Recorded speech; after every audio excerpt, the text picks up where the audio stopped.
Alhamdulillah, wassalatu wassalamu ala rasulillah wa ala alihi wa ashabihi wa man walah, amma ba'd.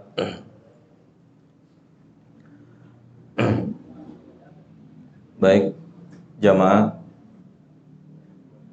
yang dimuliakan oleh Allah Subhanahu wa taala, kita lanjutkan kajian kita di malam hari ini. Lanjutkan tadi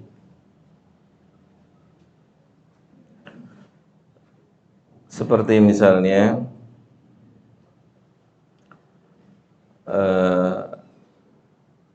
ayat Al-Quran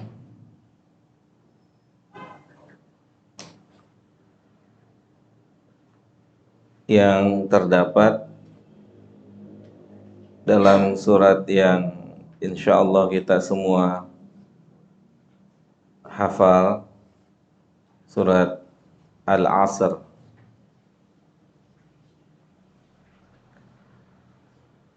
yang mana Allah Subhanahu wa ta'ala mengatakan wal asr. Kemudian Allah melanjutkan innal insana lafi khusr. Allah tidak mengkecualikan ya semua manusia itu dalam kondisi yang rugi, kecuali dia memiliki 4 karakter atau 4 sifat. Allah sebutkan apa? Berikutnya apa? Illalladzi na'amanu, beriman. Karakter yang pertama adalah dia punya iman. Kemudian setelah itu wa amilus shalihat, beramal saleh.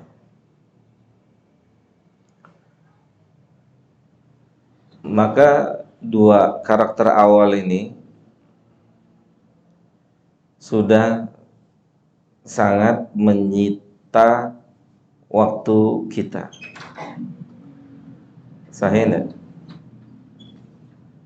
2 karakter ini itu sudah menyita waktu kita.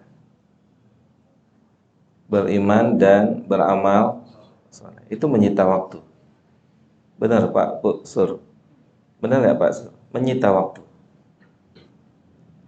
Karena hidup ini pilihan. Modal yang Allah kasih ke kita itu semuanya sama. Yaitu di antara modalnya adalah waktu. Yang membedakan Syekh Albani dengan kita semua itu adalah pemanfaatan waktu. Kita tuh pernah satu level sama Syekh Albani. Ya. Kapan, Pak? Waktu masih bayi. Itu satu level tuh. Tuh keluar dari ibu kita, itu kita semua satu level dengan beliau. Satu level dengan Syekh bin Bas, Syekh Utsaimin, para masyaikh yang lainnya satu level, satu tingkat. Kata Allah apa? La ya'lamuna syai'a, tidak mengetahui apa-apa. Itu satu level. Maka pemanfaatan waktu yang menjadikan berikutnya kita jauh ketinggalan. Jauh ketinggalan. Ya. Dia bisa lebih unggul dalam ilmu dan amal, Innal insana lafi khusr illa alladziina amanu wa 'amilus shalihat. Di sini harus ada pelajaran. Berarti kalau hidup kita itu mestinya dominannya isinya amal soleh. Dominan isi hidup kita itu adalah amal soleh.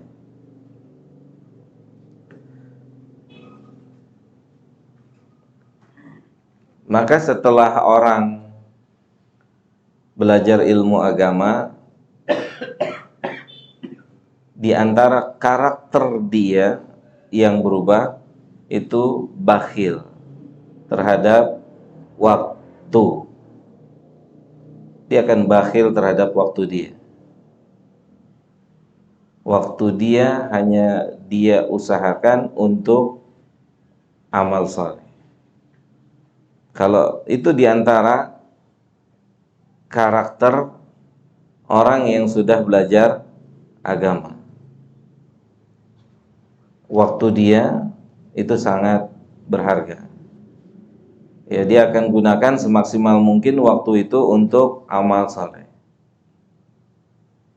Amal saleh macam-macam.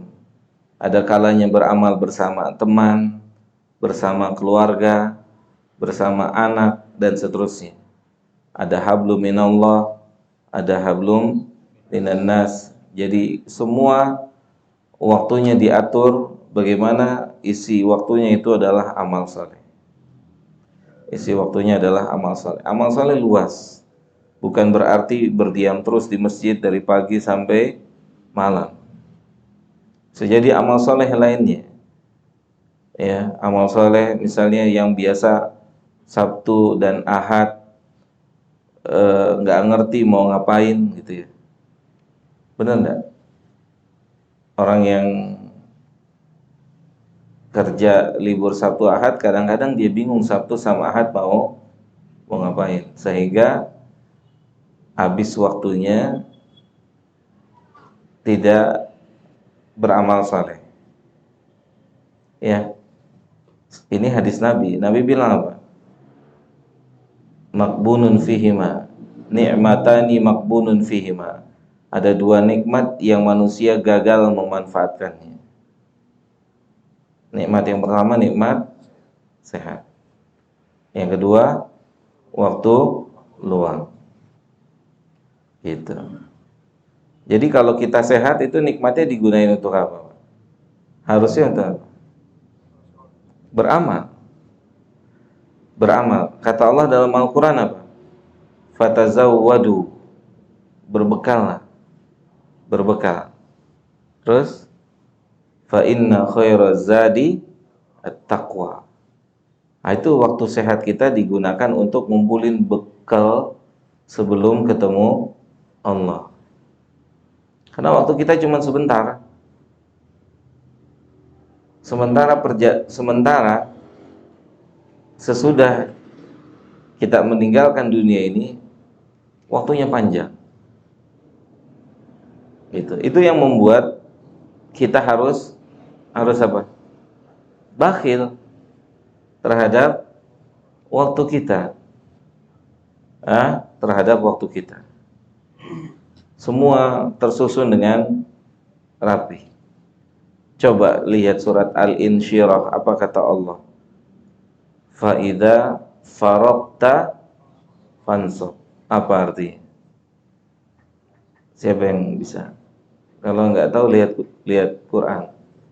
Apa artinya?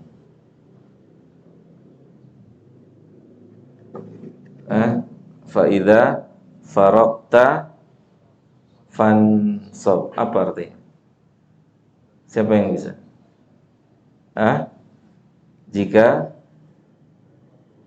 kamu telah selesai suatu urusan, suatu kegiatan, suatu amal saleh, terus kata Allah apa? Fansab. Apa? Liburan, silakan liburan panjang gitu. Silakan foya-foya gitu. Apa kata Allah? Fansab. Ada schedule berikutnya. Schedule berikutnya sudah ada. Gitu. Schedule berikutnya sudah ada. Amal berikutnya sudah ada. Begitu. Itu arahan dari siapa? Arahan dari Allah. Fa idza faragta fansab. Kita harus sudah tahu setelah kajian ini mau ngapain. Apa yang bisa jadi amal soleh? Apa perlu bersihin kamar mandi rumah kan gitu? Ya kan? yang nggak bisa dikerjakan pagi, siang, sore. Oh, habis kajian jadwalnya apa? Bersihin WC misalnya. Atau habis kajian jadwalnya setrika baju setelah istri dan anak tidur, misalnya gitu ya.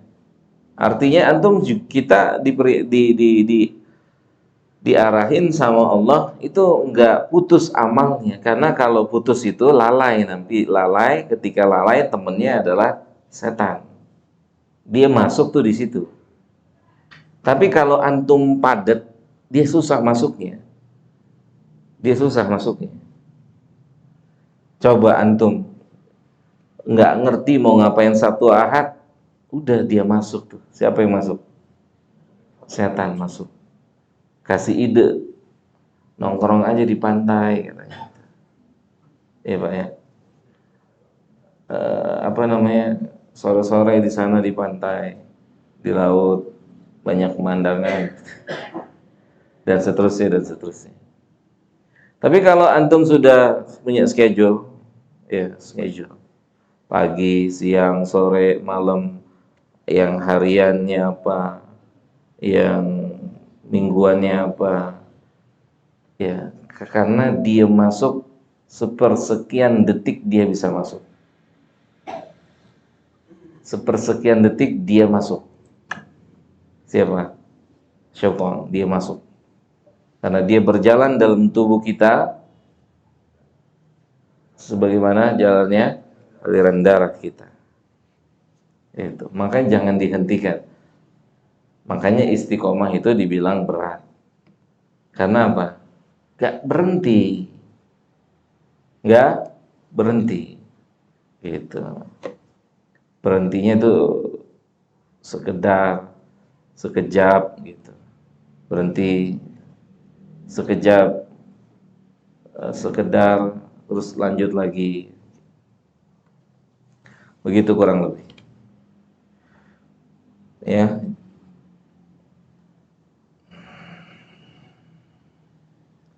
Kemudian watawasau bil haq watawasau bis sabr. Isinya itu 4 karakter itu. Ketika kita faham ayat ini, maka ayat ini banyak merubah hidup kita. Banyak merubah hidup kita.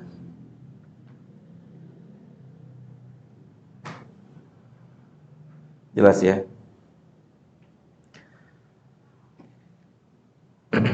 Maka Syekh Shalih Fauzan mengatakan, jika seseorang sudah punya dasar, fondasi, baru dia bisa bangun. Baru dia bisa bangun keislaman dalam tubuhnya. Itu karena fondasinya sudah kuat.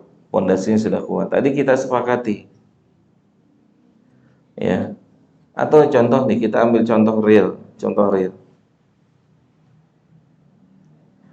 Kita tahu perintah dan kita juga tahu larangan, tapi kenapa perintah tidak dikerjakan, justru larangan dikerjakan, kan gitu.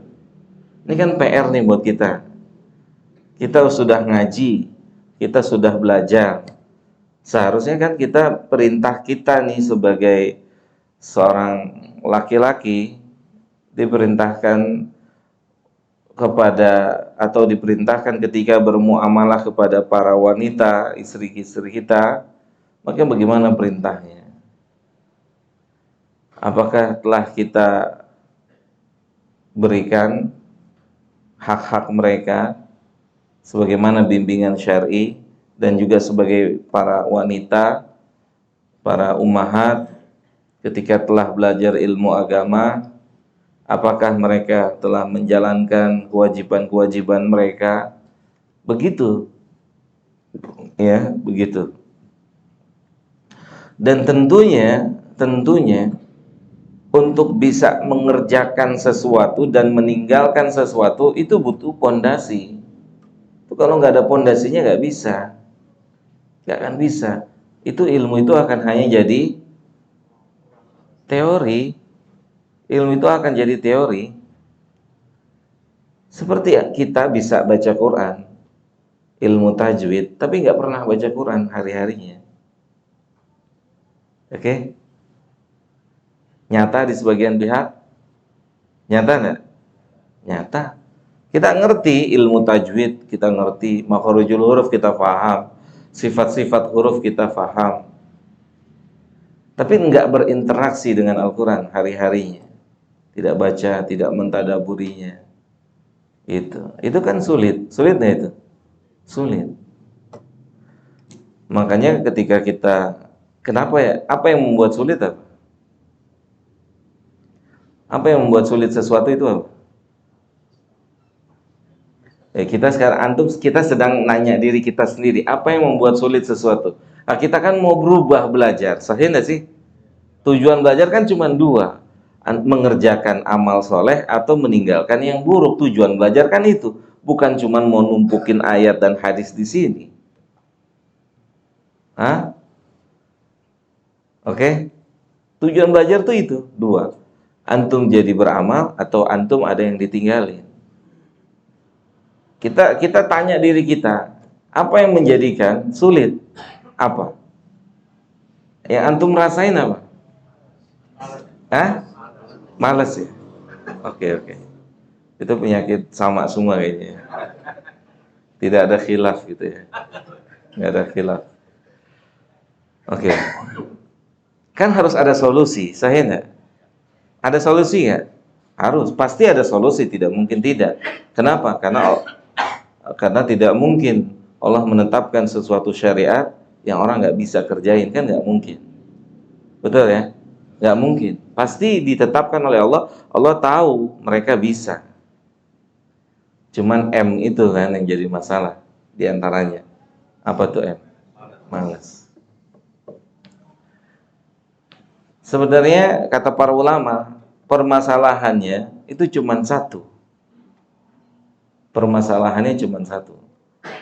Kurang maksimal di dalam meminta pertolongan kepada Allah.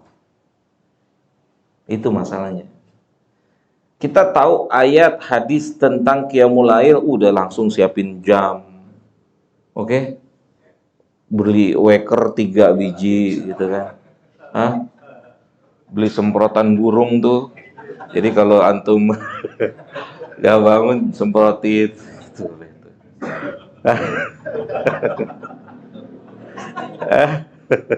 Itu lihat, itu yang buat repot. Akhirnya 1 hari oke, 2 hari oke, hari ke-7 udah mulai sudah mulai tuh, nggak disetting lagi tuh air, nggak diisi airnya, wakernya nggak di setel ya. Kenapa? Poinnya kata para ulama tuh cuma satu, kita kurang bertawakal sama Allah, nggak maksimal mintanya sama Allah.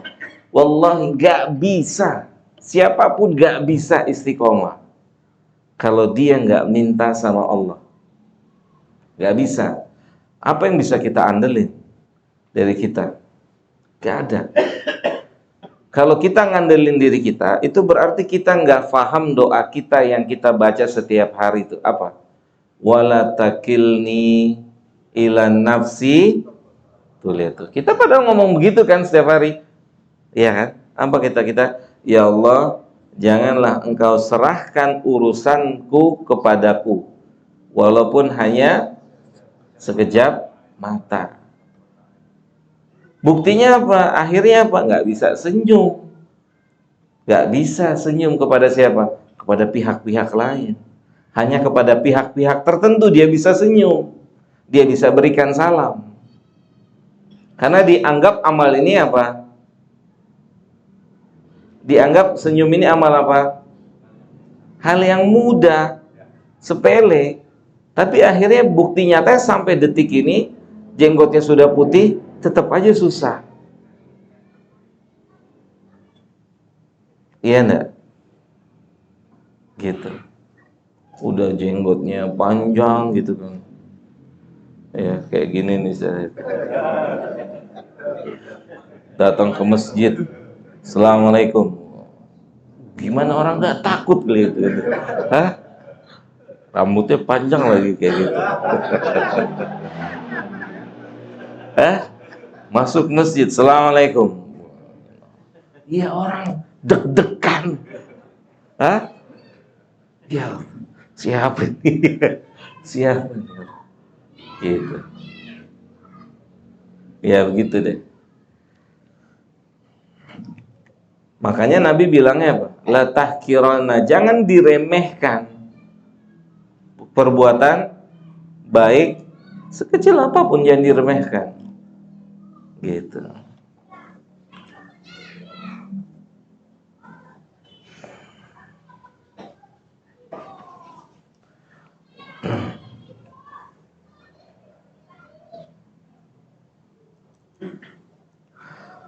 Ya, itu dia masalahnya. Ya, kalau kita mau membangun itu harus yakin yang bisa menentukan itu Allah. Yang bisa menentukan itu adalah Allah. Bukan sebab akibat, tapi Allah. Bukan artinya kita tidak melakukan sebab akibat, tapi kadang kita lebih percaya sama sebab akibat daripada sama Allah. Contoh tadi, lebih pede dengan jam. Oke? Dia beli jamnya berapa? 3 tadi ya, tambahin dia 2 lagi. Dia lebih pede dengan itu akan bangun di malam hari. Tapi nyatanya 5-5-nya bangun nyala, dia bangun cuman untuk dimatiin doang. Hah? Ya kan? Ini bangun sih bangun, cuman bangun nyari waker mencet mati. Satu lagi bunyi mati lagi. Walhasil bangunnya subuh juga. Kita itu begitu, kekurangan kita. Lebih percaya diri kepada sebab akibat, bukan berarti tidak melakukan sebab akibat. Harus melakukan sebab akibat. Sebab akibat itu harus dilakukan. Tapi kita harus tahu, sebab akibat itu tidak punya efek dengan sendirinya. Harus ada peran, atau di situ ada peran yang menentukan sesuatu, Allah. Kalau sebab akibat itu bisa memberikan efek dengan sendirinya, seharusnya semua orang yang nikah punya anak. Ya enggak? Kalau memang sebab akibat menentukan hasil, oke, sederhana. Semua orang sakit minum obat harusnya sembuh. Di sini kan sebuah pelajaran. Kita nggak usah lihat penelitian. Orang sakit dengan penyakit yang sama, dengan obat yang sama, yang satu sembuh, yang satu bendera kuning. Oke? Obatnya sama, sinsenya juga sama. Itu sebenarnya pendidikan langsung dari Allah untuk kita. Pendidikan langsung tuh. Langsung dididik. Allah mau kasih tahu, sebab akibat tetap sebab akibat. Tidak menentukan hasil. Bukan berarti tidak melakukan sebab akibat. Yang salah ketika menyerahkan hasil kepada sebab akibat. Itu salah. Itu keliru. Hasil diserahkan pada Allah. Coba antum menyerahkan hasil kepada sebab akibat, stres hidup antum. Stres coba. Udah berobat, ya kan? Udah berobat ke sana sini, biaya mahal, biaya tinggi, udah percaya diri dengan sebab akibat, lewat juga bapaknya. Sampai habis 1 miliar misalnya, 2 miliar, kan begitu kalau datang ke luar negeri kan? Habis-habisan kan? 1M, 2M, pulang ke sini, innalillahi wa inna ilaihi raji'un. Bukan berarti tidak boleh, bukan berarti nggak boleh, tapi yang perlu diantisipasi sama kita pindah nggak tawakalnya kepada sebab akibat. Coba, apa kata para ulama? Kalau kita nih, saya dan antum dan seluruh umat Islam itu punya iman tinggi, itu obat-obat semua itu nggak ada yang laku. Semuanya cuma cari apa? Habas sauda. Itu rekomendasinya bukan dari dokter, dari langit. Apa katanya? Al-habatu sauda dawaun likulli da. Haba sauda itu adalah obat untuk seluruh penyakit kecuali kematian. Itu kalau kita punya iman tingkat tinggi tuh nggak ada obat A, nggak ada obat B, nggak ada obat C. Di rumah antum nggak koleksi obat. Ya, yang jantung pakai itu Nabi bilangnya apa? Dawaun likuli, obat untuk segala penyakit. Yang stroke obatnya itu. Masa sih? Jangan pakai masa sih orang Jepang.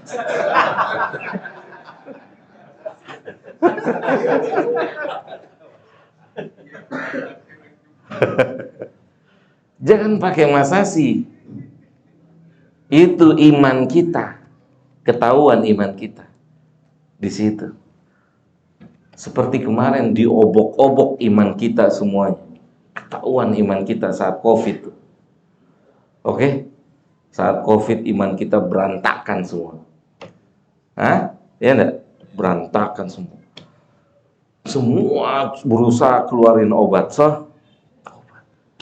Padahal ribuan tahun yang lalu habas sauda telah disebutkan. Hah? Balik lagi, jangan pakai masasi. Masasi itu orang Jepang. Iya, ini dia fungsinya belajar. Fungsinya belajar. Itu bukan dokter pribadinya Pak Sur yang nulis habas saudah itu obat segala macam penyakit. Itu bukan dokter pribadinya antum bukan dokter pribadi kita, bukan dokter paling cerdas, bukan, tapi Allah melalui lisan Nabi kita. Dawaun likulli da'in, obat untuk segala macam penyakit. Cuman satu doang yang nggak bisa disembuhin sama habas saudah. Apa? Maut. Itu aja. Itu kata para ulama, ya. Di antara Syekh Abdul Razzaq hafizahullah taala, itu kalau orang Islam punya imannya kuat, tinggi, itu nggak koleksi obat. Jangan balik lagi, jangan pakai masasi ya. Masasi orang apa? Itu kalau imannya ini coba. Dapat resep kan ya? Dapat resep. Beli Pak, habiskan. Gitu kan. Ya kan gitu kan? 3 kali sehari. 3 kali berapa? 3 kali sehari. Sekalinya berapa kali? 3. 3 kali 3 berarti 9. Obatnya 9. Dihabisin tuh sama antum tuh. Diikutin tuh. Padahal bisa benar bisa salah. Sahih enggak? Bisa benar bisa salah enggak? Iya dong, kan dia manusia, wong. Betul kan? Wong, dia kan wong, bisa benar bisa salah. Habas saudah masasi. Nah, itu kan pertanyaan buat iman kita. Sama wong yang diciptakan sama yang menciptakan habas saudah, percayanya tingkat tinggi. Ya enggak? Nyata enggak dalam hidup ini? Real. Padahal tuh yang tulis rekomendasi, yang tulis habiskan, wong. Sahih? Dia diciptakan oleh yang menciptakan habas saudah. Ini bukan syubhat. Ini bukan syubhat, tapi mempelajari keyakinan dalam hati kita. Ya. Tapi kalau pakai masasi, ya, kalau pakai masasi, antum nggak akan ketemu rahasianya habas saudah. Wallah, nggak akan pernah antum dapatkan khasiatnya. Sama seperti orang ngeruqyah, udah ratusan kali itu bibir baca ayat kursi itu jin nggak kabur-kabur. Iya Pak ya, sampai doer tuh bibir tuh. Allahu la ilaha, diulang lagi, nggak pergi tuh jin. Padahal ayat kursi itu bisa mengusir jin. Kenapa ada sebagian pihak cuman baca 1 kali ayat kursi beres? Selesai. Karena dia nggak pakai masasi. Karena hasilnya, maka dikasih hasilnya luar biasa sama Allah. Dia percaya tingkat tinggi sama Allah. Nggak pakai. Iya kan, yang ngasih tahu langsung kalau kita diganggu sama jin, baca ayat kursi siapa? Yang ngasih tahu siapa? Dia langsung kan? Siapa? Jin kan? Betul kan? Jin. Tuh nggak percaya sama jin. Itu yang bilang dia tuh. Nabi bilang apa kata Nabi? Kata Nabi setelah Abu Hurairah cerita, kata Nabi apa? Kali ini dia benar, walaupun biasanya bohong. Kali ini dia benar. Berarti ilmu itu memang bukan dari jin, tapi telah direkomendasikan dari Allah. Gitu. Tepat. Berarti dari langit. Nggak pakai masasi. Antum mau ngeruqyah orang datang keluar enggak. Ya antum nanti yang kesurupan. Mau ngeruqyah panas dingin gitu. Mendingan tidur aja di rumah, bismika Allahumma amut. Gitu. Saya rasa ini bisa diilustrasikan dengan dunia nyata. Pajero Sport itu berapa cc? 2000, 2500. Avanza 1500. Dua mobil ini mau ke Bandung nih. Pajero yang pakai baru dapat SIM kemarin. Itu juga nembak. Ya. Yang pakai Pajero baru dapat SIM itu juga nembak. Yang mau pakai Avanza Ayrton Senna. Tahu nggak tuh? Tahu ya? Atau Max Schumacher. Tahu nggak? Tahu ya. Start bareng dari Masjid Al Jihad ke Bandung. Sampai duluan mana? Avanza. Padahal secara kualitas harusnya Pajero. Berarti yang salah Pajeronya atau orangnya? Drivernya. Coba yang pakainya, yang satu Ayrton Senna, yang satu Max Schumacher. Kan beda-beda tipis tuh. Iya enggak? Beda tipis. Gitu. Sama. Orang nggak punya hubungan sama Allah, dia baca ayat kursi, ngeruqyah orang, gemeter. Iya. Orang dia nggak dekat sama Allah. Sama, ilustrasi sederhana seperti itu. Kenapa nggak keluar jinnya? Kenapa habas saudanya kurang bermanfaat? Orang minumnya masasi. Iya, itu punya efek. Masasi. Mendingan gak usah diminum kalau masasi kan, karena nggak akan ada efeknya di kita. Di tubuh ini nggak berefek.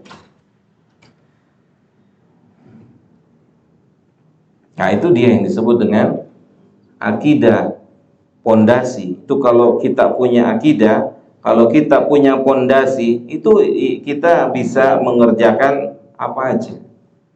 Tapi kalau pondasi itu nggak ada, bisa dikerjakan cuman dalam waktu sekejap terus hilang lagi, karena tidak dibangun di atas pondasi.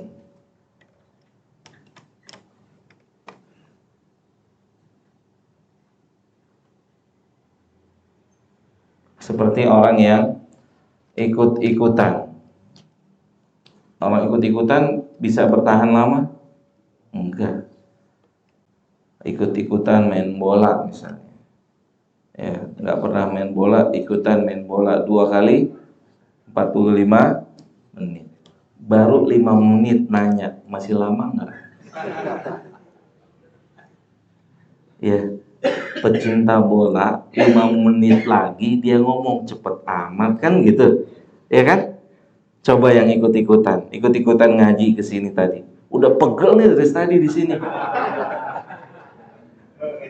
Iya gak? Sahih? Angkat tangan coba. Wallah. Hah? Wallah. Makanya mulai besok nggak boleh ada yang nyender, semua harus di sini. Ya, sepakat ya? Sepakat ya? Semuanya di sini. Oke, saling mengingatkan. Semua di sini. Ya. Iya. Wallah, baru main 5 menit sama seperti orang puasa. Pernah nggak antum dengar? Baru hari puasa tanya lebaran kapan? Ada gak itu? Ada kan? Coba, baru beduk hari pertama aja belum. Dia udah tanya lebaran kapan? Coba. Hah? Gak ada ceritanya tuh.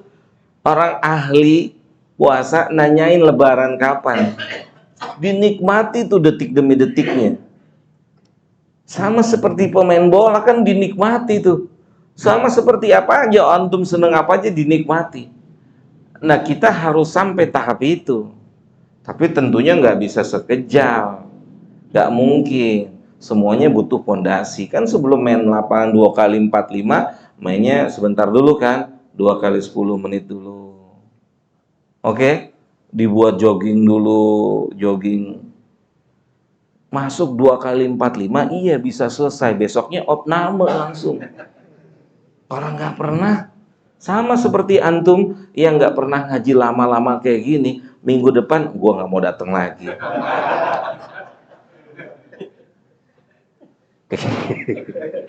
Iya, sama begitu. Salah tempat gue. Salah tempat. Salah masuk. Gitu. Itulah pondasi. Apa? Pondasi. Jadi nanti kita akan lihat bagaimana Syekh Shalih Fauzan ingin mengarahkan kepada kita pentingnya pondasi. Bahkan beliau punya perkataan, beliau bilang, hafizahullah ta'ala, seluruh amal yang tidak dibangun dengan pondasi yang benar itu gak ada manfaatnya. Tidak bermanfaat. Sebagaimana orang-orang munafik salat. Salatnya apa kata Allah tentang mereka? Yura'unan nasa. Mereka salatnya memperlihatkan mereka salat kepada manusia. Salat dengan cara malesan. Dia salat. Manfaat buat dia? Manfaat atau tidak? Enggak. Tidak. Enggak manfaat. Makanya ketika mendidik, jangan sampai keliru. Itu dididik benar dari awal. Kenapa harus begini? Dia harus tahu. Kalau udah tahu, itu jalannya cepet. Kalau digeret-geret, ya digeret lama. Namanya orang digeret. Tapi dia harus tahu kenapa mesti begini. Kenapa begini? Mafhum? Itulah akidah. Makanya saat turun perintah infak, kemudian haramnya khomer, itu nggak perlu waktu lama. Ayat tentang khomer turun, banjir khomer. Oke? Tapi kan prosesnya kan panjang. Sahih? Prosesnya panjang. Pertama Allah tanya, atau ayat tentang khomer, yas'alunaka anil khomer. Mereka saling bertanya tentang khomer. Kemudian turun ayat berikutnya. Di dalam khomer itu ada manfaat dan ada mudarat. Mudaratnya lebih besar. Mulai lagi berpikir lagi mereka. Tapi tetap aja mabok kan? Sebagian mereka mabok, sholat mabok. Ya kan? Sholat mabok. Ada nggak sahabat sholat mabok? Ada. Kenapa? Karena haramnya khomer belum turun. Sholat mabok. Sebagian. Gitu. Maka turun ayatnya lagi. Wala taqrabus sholata wa antum sukara. Dilarang. Loh, kenapa dilarang nih? Ada apa lagi nih?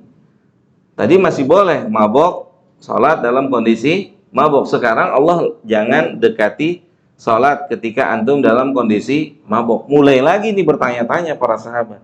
Sampai akhirnya diturunkan ayat haramnya homer, banjir tuh homer langsung. Itu proses. Itu proses. Kenapa nggak ditetapkan langsung tinggalin homer gitu? Kan nggak punya pondasinya, nggak kuat, nggak bisa. Pondasinya nggak ada. Orang homer minuman hari-hari. Apa? Butuh proses. Sama seperti kita mau ninggalin kopi sobek, ya, kopi sobek menuju kopi giling. Wah, coba antum tanya sama pecinta kopi sobek, antum kasih kopi giling, apaan nggak ada rasanya begini, manis-manisnya nggak ada. Bah, saya enggak real. Tapi buat pecinta kopi giling, inilah kopi. Namanya kopi tuh pahit, kalau manis tuh kolek kan gitu.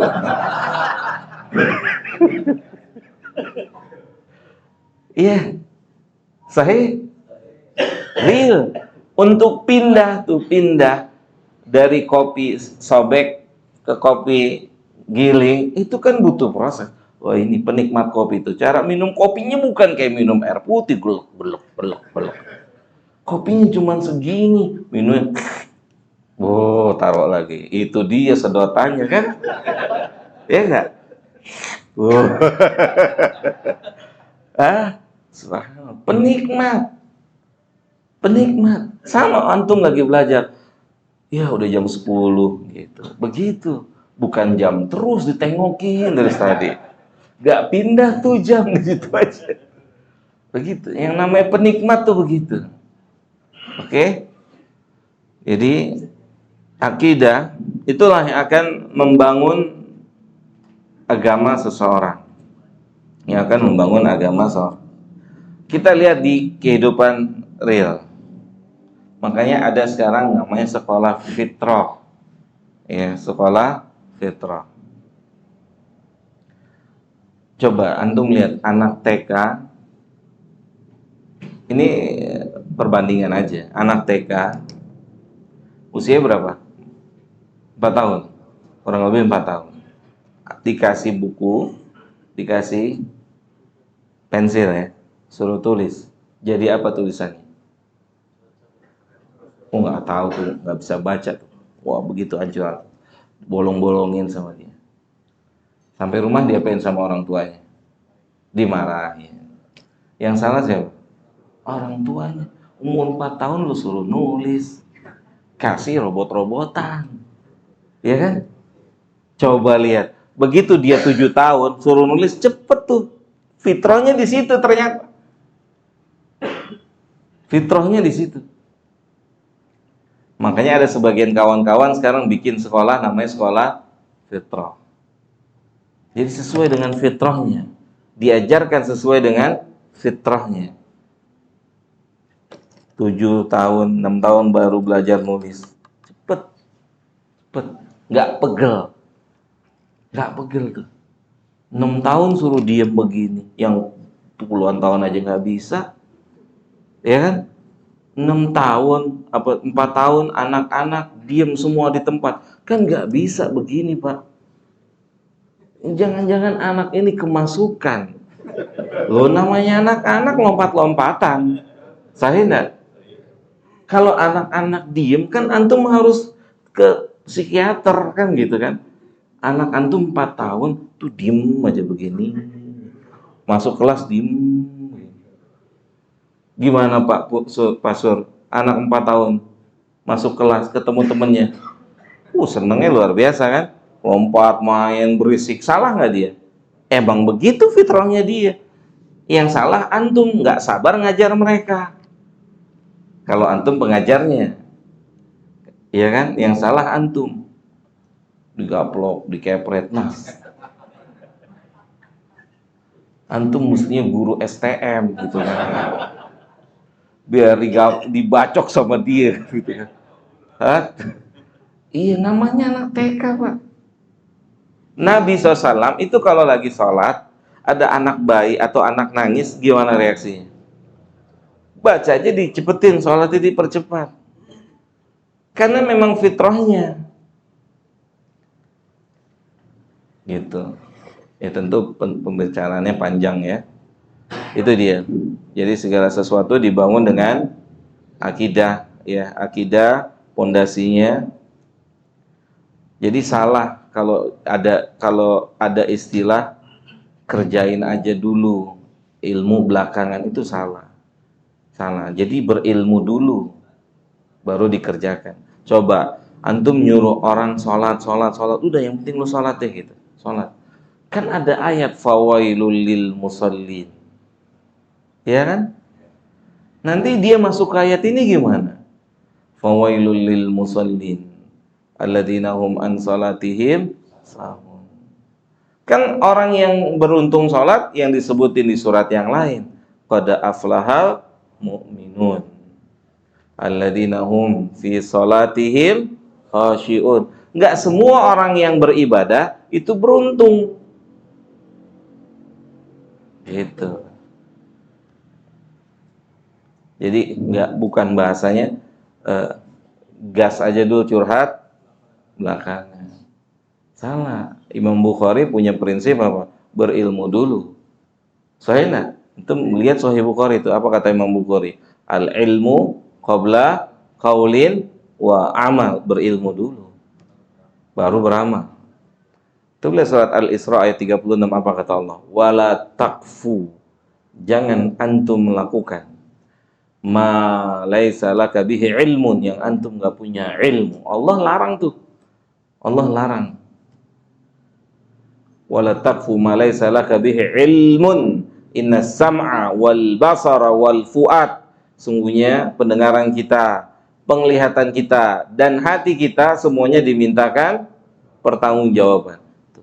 Tertuntut kita sebelum melakukan sesuatu tahu dasarnya. Kenapa? Kenapa? Apa alasannya? Dan begitulah para sahabat dahulu, sehingga mereka bisa konsisten di amal mereka. Paham? Karena mereka tahu. Ada nggak sahabat setelah sholat isya langsung sholat witir 1 rakaat? Ada. Dicela nggak sama Nabi? Enggak. Kata Nabi, kemampuan dia di situ. Dia cuman mampu, nggak masalah. Ada juga yang qiyamul lail nanti di tengah malam. Kemampuan dia di situ. Setiap orang harus ngukur dirinya mampu di mana. Baru sampai level mana. Gitu. Dan semuanya itu dibangun, bisa dilakukan, bisa istiqomah ketika akidah seseorang itu kuat, pondasinya kuat. Baik. Ada soal sampai sini?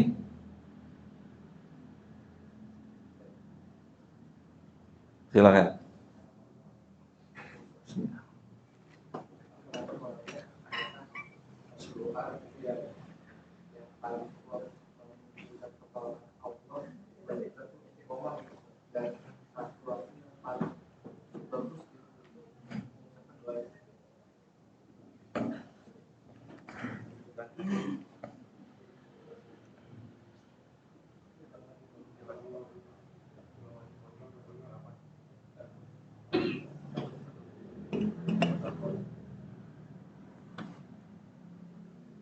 Silakan.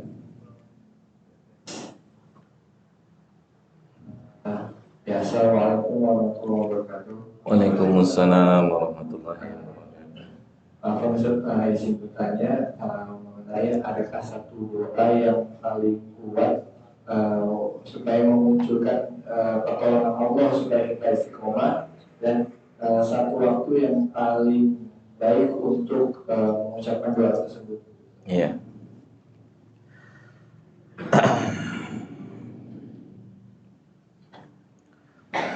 Secara khusus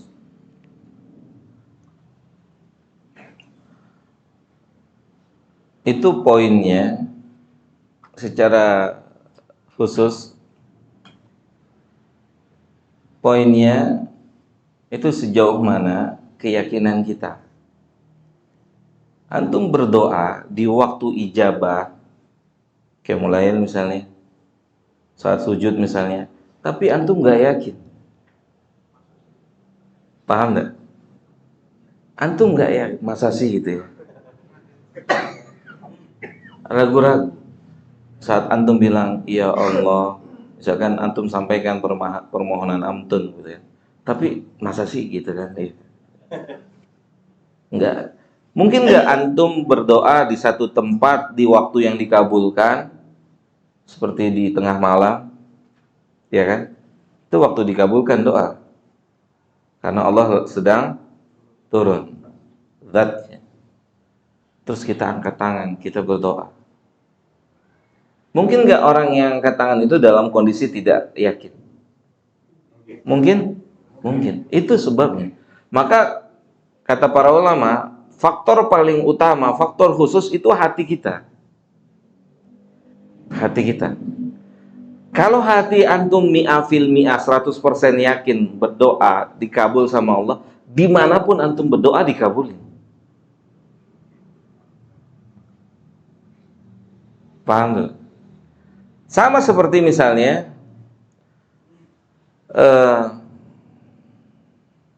dalam kondisi ini misalnya totalitasnya orang kafir saat mereka terdesak dengan kondisi di laut, udah mereka nggak berpikir berhala mereka tuh. Yang ada di kepala mereka itu cuman Tuhan, cuman Allah yang bisa selamatin mereka tuh. Cuman Allah. Kata Allah, karena kita tahu dari mana? Tahu dari konteks ayat. Antum lihat firman Allah,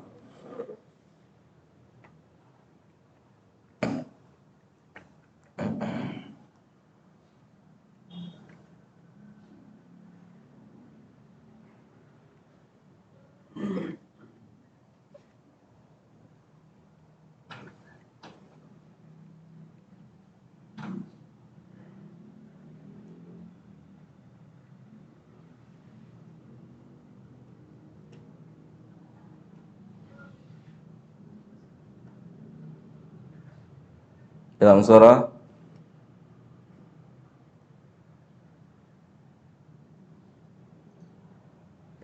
Al-Ankabut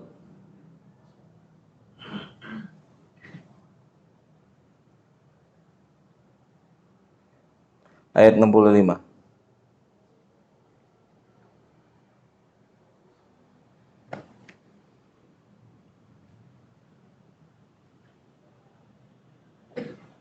Ini rahasianya. Jadi keberhasilan itu kan harus diketahui rahasianya. Oke? Ini rahasianya. Kata Allah apa?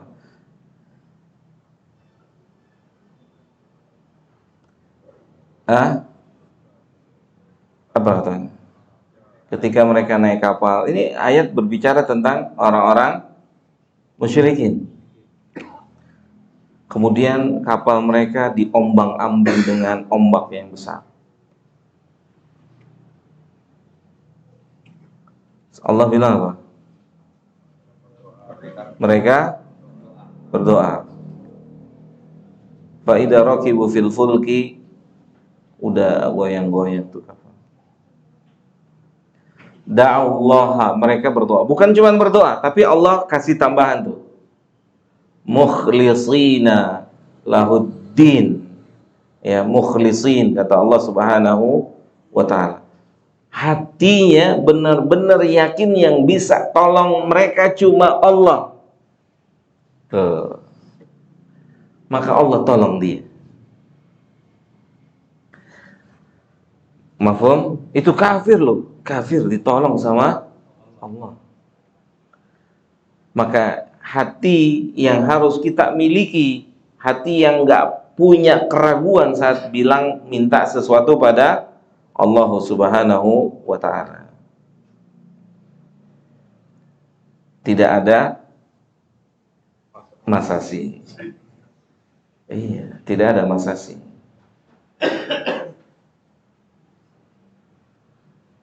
Oke, jelas?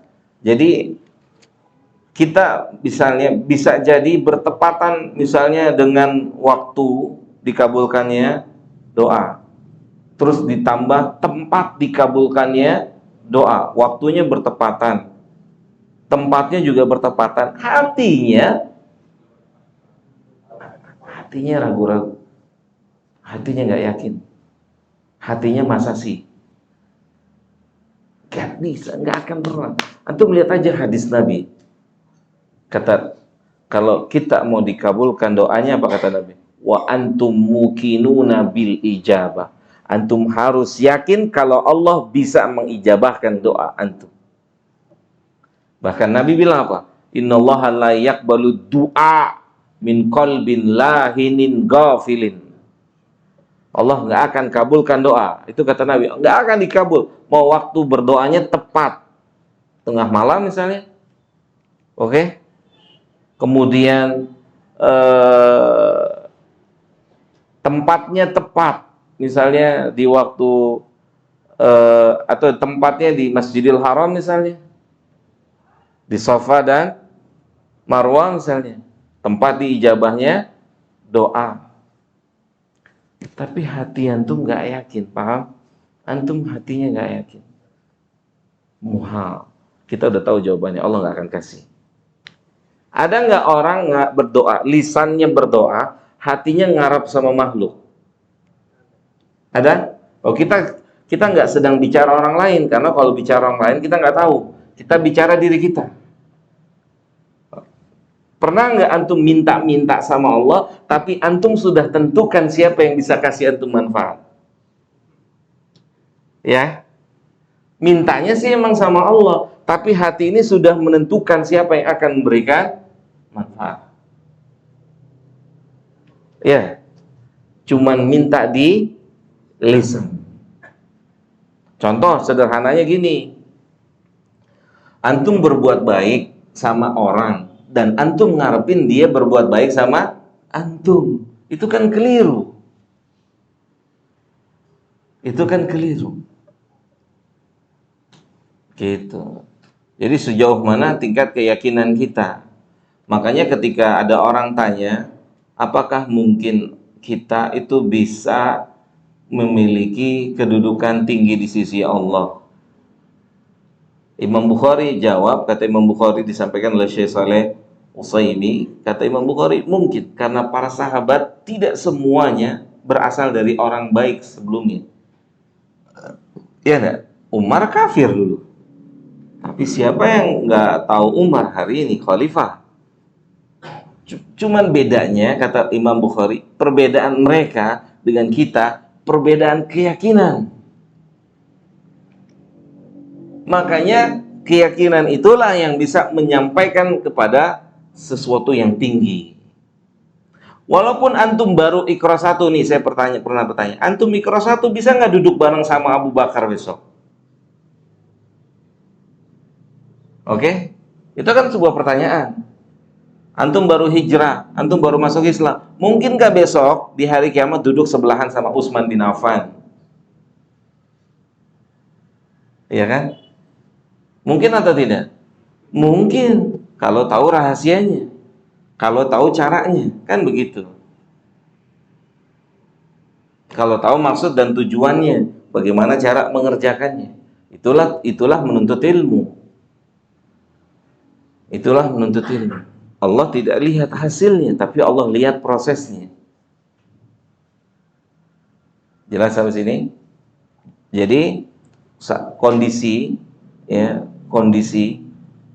yang apa namanya, yang membuat doa kita diijabah itu kondisi hati kita yang benar-benar yakin kalau cuman Allah yang bisa tolong kita. Itu cuman Allah yang bisa tolong kita.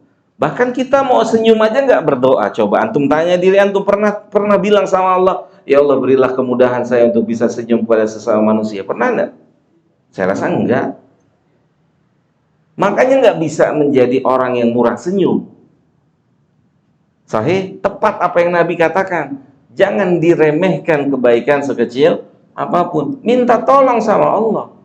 Kalau senyum aja nggak bisa, ana lebih yakin qiyamul lail pun nggak dikerjakan. Karena qiyamul lail lebih berat dari senyum. Sahih? Gitu. Makanya sekecil apapun kita minta tolong sama Allah. Kan kita juga baca kan tadi doanya setiap hari apa? Wala takilni ila nafsi. Ya Allah, jangan bebankan kepada saya. Jangan dibiarin tanpa pertolongan. Itu kan artinya itu. Wala takilni ila nafsi torfata ain. Gitu. Antum cium anak antum aja itu butuh hidayah loh. Ya enggak? Itu di zaman Nabi ada orang, saya lupa namanya, punya anak 11, ngelihat Nabi sering ciumin Hasan Hussein, diciumin cucunya. Sebelah, diciumin terus. Anak punya anak banyak, nggak ada satupun yang anak ciumin. Kata dia tuh. Maka keluarlah hadis, man lam yarham man fil ardi la yarhamhu man fis sama. Siapa yang tidak punya rasa kasih sayang terhadap yang ada di bumi, maka dia tidak akan dicinta sama yang ada di atas langit. Anak sendiri nggak dicium, coba. Hah? Anak sendiri itu di zaman Nabi Sallallahu Alaihi Wasallam sampai keluar hadis itu. Siapa yang nggak punya kasih sayang terhadap sesama yang ada di bumi, dia nggak disayang sama yang ada di atas langit sana. Gitu.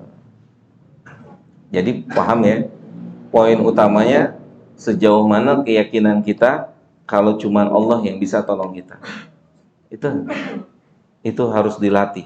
Dilatih dan dilatih. Dihilangkan apa? Dihilangkan kepedean. Dihilangkan kepedean, kecerdasan, kepintaran, hilangin tuh. Dihilangin. Coba Zakaria punya anak sebelumnya? Punya anak nggak? Enggak. Ya kan?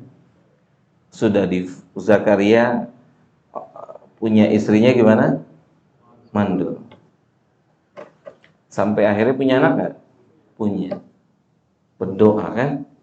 Berdoa, minta sama Allah. Dikasih anak siapa? Yahya. Prediksinya nggak mungkin punya anak.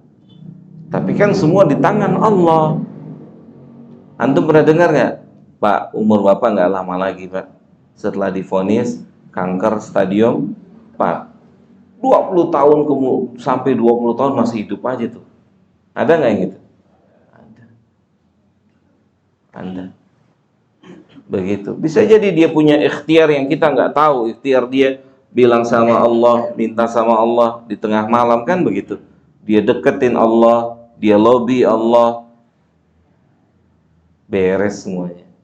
Beres. Gitu. Kalau Allah di lobby dengan sebenar-benarnya, beres semua urusan. Beres. Ya. Ada lagi yang mau tanya? Masalah kalau seandainya punya saudara yang kurang dekat sama agama, terus apakah kita akan tanya kita? Iya. Apakah saudara ya Pak ya? Selama kita telah menyampaikan secara umum yang info itu bisa didengar oleh dia, itu sudah cukup. Sudah cukup. Contoh gini, Syekh Ibrahim Ar-Ruhaili hafizahullah ta'ala itu mengatakan gini, apakah semua orang terjangkau oleh dakwahnya Nabi? Terjangkau nggak? Enggak. Tapi secara umum Nabi telah sampaikan? Iya. Gitu. Paham nggak maksudnya? Seperti kita nggak tahu nih, antum bisa nggak menjangkau nih semua orang dari ujung mencong sampai mencong yang ngerokok. Bisa nggak? Nggak bisa. Maka dengan forum seperti ini kita sampaikan rokok itu haram. Jelas? Sampai tuh ke telinga mereka, langsung atau tidak langsung, cepat atau lambat. Itu sudah cukup. Jelas sampai sini? Karena kalau misalnya kita terhukum, seharusnya Nabi terhukum. Karena Nabi hanya bertugas apa? Menyampaikan. Balak disampaikan secara menyeluruh. Baik langsung maupun tidak langsung. Jelas ya Pak ya? Allahu ta'ala a'la wa a'lam. Kecuali dia konco kita, dekat sama kita, maka kita harus sampaikan secara langsung. Seperti suami istri, orang tua dan anak, itu harus disampaikan. Kalau enggak dia serang kita. Paham? Kalau dia orang dekat kita, harus disampaikan. Perkara terima atau tidak terima, kita serahkan semua sama Allah. Kan Nabi sampaikan kepada Abu Thalib, kan disampaikan kan pamannya kan, berkali-kali disampaikan. Sampai akhirnya Abu Thalib tidak menerima kan, gitu. Justru Abu Sufyan yang masuk Islam. Nah, kalau untuk khalayak ramai kayak begini, orang-orang jauh, itu disampaikan secara umum, halal dan haram. Allahu a'lam bishawab. Cukup ya? Cukup tuh kan? Cukup kan?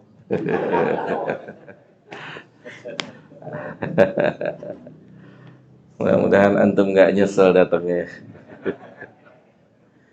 Ya, lama-lama nanti terbiasa insya Allah. Baik, semoga bermanfaat buat kita. Kita bersyukur pada Allah bisa bertahan sampai waktu saat ini. Semoga Allah terima amal kita. Dan kita mohon semoga Allah memberi taufik kepada kita agar kita bisa mengamalkan apa yang kita ketahui dan bisa meninggalkan larangan yang kita ketahui. Dan tentunya kita minta taufik, minta nikmat berikutnya sama Allah Subhanahu wa taala. Nikmat bisa melanjutkan kegiatan ibadah lainnya sesudah di dalam masjid ini. Karena dengan bersyukur maka Allah akan tambah nikmat. La in syakartum la azidannakum. Maka bersyukur pada Allah Subhanahu wa taala. Ya. Jangan kita bilang, "Oh, karena saya udah minum energen jadi kuat ngajinya," gitu kan. Karena saya duduknya nyender gitu kan. Enggak. Allah yang kasih kekuatan. Udah gitu. Allah yang kasih kekuatan. Murni Allah yang kasih kekuatan. Harapannya apa? Harapannya apa? Ya, antum ketika meyakini suatu amal itu pemberian Allah, antum harapannya apa? Ada nggak? Antum ngaji kan, sekarang kita ngaji. Antum yakin nggak ini pemberian Allah? Ada harapan nggak? Apa harapannya? Tambah nikmatnya. Kan begitu. Ditambah la in syakartum la azidannakum. Ini pemberian Allah. Kalau sikap kita terhadap semua nikmat seperti itu, Allah tambahin terus tuh. Bisa jadi ntar malam yang nggak biasa qiyamul lail jadi bangun. Efek apa? Efek bersyukur. Bisa jadi yang nggak pernah puasa besok Kamis jadi puasa. Efek apa? Bersyukur. Bersyukur. Hidup harus banyak bersyukur. Apalagi nikmat agama. Ya, bersyukur kalau Ustadz bilang hari ini kajian sampai jam 10 gitu kan. Bersyukur atau istirja? Kita tutup dengan doa kafaratul majelis. Subhanakallahumma bihamdika asyhadu an la ilaha illa anta astaghfiruka wa atubu ilaika. Assalamualaikum warahmatullahi wabarakatuh.